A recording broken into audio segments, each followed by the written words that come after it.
নমস্কার দর্শক, আমার নাম তারকেশ্বর শ্রীজীব গোস্বামী। আজকে আপনাদেরকে দেখাবো যে প্রত্যেকেই জানতে চায় যে আমাদের প্রোগ্রেস কখন হবে বা আমাদের কোন টাইমে আমরা সব কিছু জিনিস উন্নতি করতে পারবো। টাকা পয়সা বলুন, অর্থ বলুন, সম্পত্তি বলুন, তা আপনিও আপনার হাতটা মিলিয়ে নিন।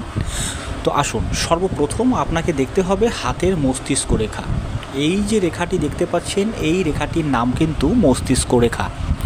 এই রেখা থেকে যদি আপনার ঊর্ধ্বগামী রেখা এই রকম দেখা যায়, এই রকম হবে, ঠিক এই রকম হবে। যদি এই ধরনের রেখা পরিলক্ষিত হয় তাহলে জানবেন আপনার সেই টাইমে সেই বয়সে আপনার কিন্তু জীবনে প্রোগ্রেস হবেই হবে। তা আপনারও হাতে যদি এই ধরনের রেখা পরিলক্ষিত হয় তো অবশ্যই কমেন্ট বক্সে কমেন্ট করবেন। যদি আপনাদের ভিডিওটি ভালো লেগে থাকে লাইক, শেয়ার, সাবস্ক্রাইব অবশ্যই করবেন। ধন্যবাদ।